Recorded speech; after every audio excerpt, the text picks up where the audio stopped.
Tim Pengendalian Inflasi Daerah di NTB intensif melakukan pemantauan harga di pasar-pasar tradisional. Hal ini dilakukan untuk mengantisipasi terjadinya gejolak harga jelang Natal dan Tahun Baru. Pada Rabu 23 November 2022, TPID NTB dan Kota Mataram turun memantau harga untuk kebutuhan pokok seperti cabai, tomat, bawang, telur, beras, minyak, dan lainnya. Haji Wirajaya Kusuma di Pasar Mandalika mengatakan, dari aspek ketersediaan kebutuhan sejauh ini tidak bermasalah, soal harga yang fluktuasi menurutnya wajar. Jadi tindak lanjut ini kita turun lapangan untuk memastikan komoditas pangan strategis yang tersedia di pasar-pasar ya, terutama yang menjadi sampel pengambilan inflasi oleh teman-teman dari BPS. Nah, dari kemarin hasil pemantauan kita, rakor kita kan antara lain yang cenderung naik itu adalah tomat dan bawang merah juga. Nah, ini kita udah cek dari aspek ketersediaan stok tomat, bawang merah dan lain-lain itu tersedia, sesungguhnya nggak ada masalah. Memang ini harga yang berfluktuasi ya.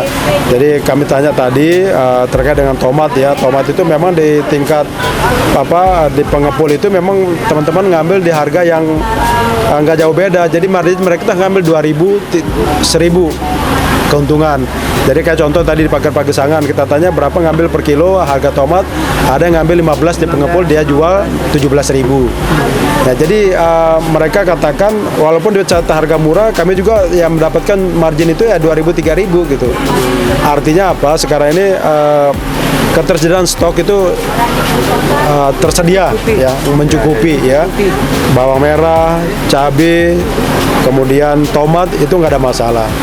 Nah, kemudian begitu juga dengan yang lain-lain, beras itu alhamdulillah itu tercukupi, sangat tersedia bahkan sampai 6 bulan ke depan, informasi dari Dolog. Nah, artinya dalam menghadapi tahun baru dan Natal tahun baru ke depan, insya Allah ketersediaan stok pangan itu tersedia di NTB ya, beras, bawang merah, cabai, telur dan lain sebagainya itu tersedia.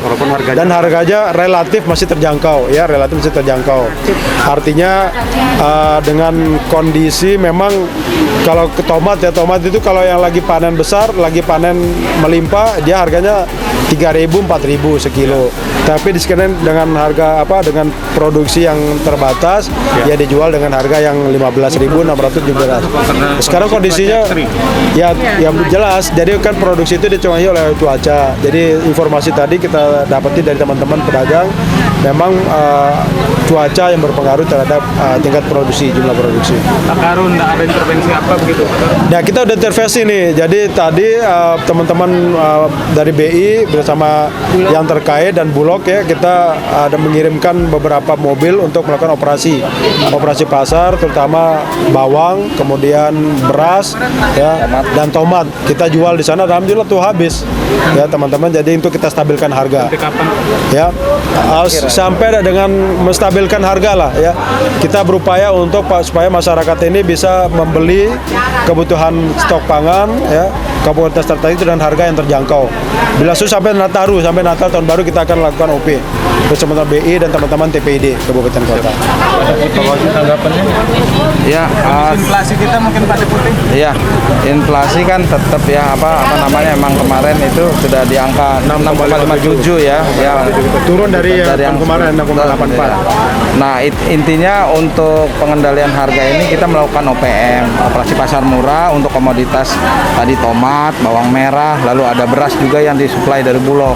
Nah, ini kita ingin agar harga-harga terutama bawang merah sama tomat itu kembali lagi ke harga normalnya, turun kembali. Nah, ini kita melakukan kegiatan OPM itu di lokasi pasar di Kota Mataram. Tadi kita lakukan di 4 pasar, yaitu di Mandalika, Pagesangan, Kebun Roe, dan Sindu. Jadi kita akan lakukan terus sampai dengan harga ini menuju ke normal kembali. Inflasi kita masih aman kali ya Pak Deputi ya? Ya, kita usahakan pokoknya akhir tahunnya kita harus lebih rendah lagi. Lebih rendah dari yang nasional lah. Proyeksi berapa kita? Ya, pokoknya kita sih arahan dari Kemendagri kan 5, kita harus ditahan di situ ya. Tapi mungkin volatile food kita masih di atas ya. Kita usahakan di 6 ya. Sebenarnya gini, volatile food itu kalau kita lihat kecenderungan itu turun terus dia. Ya. Jadi kalau kita amati kelompok volatile food ini dia mengalami penurunan dari angka 2 digit kemarin, kemudian 8, sekarang 7. Nah, artinya apa? Itu keberhasilan kita dalam mengendalikan harga melalui operasi pasar, menstabilkan harga. Nah, tetapi kita kan juga realistis bahwa komponen penyumbang inflasi itu kan bukan hanya volatile food, tetapi ada administrative price yang memang merupakan kebijakan pusat. Nah itu juga berpengaruh dan itu masih tinggi bobotnya ya Pak Bojnya. Nah itu yang berpengaruh. Tapi apapun itu kita tetap berupaya secara optimal ya untuk terus melalui intervensi kebijakan melalui operasi pasar, khususnya volatile food kita akan turunkan sampai kepada harga yang sangat wajar untuk bisa menstabilkan angka inflasi.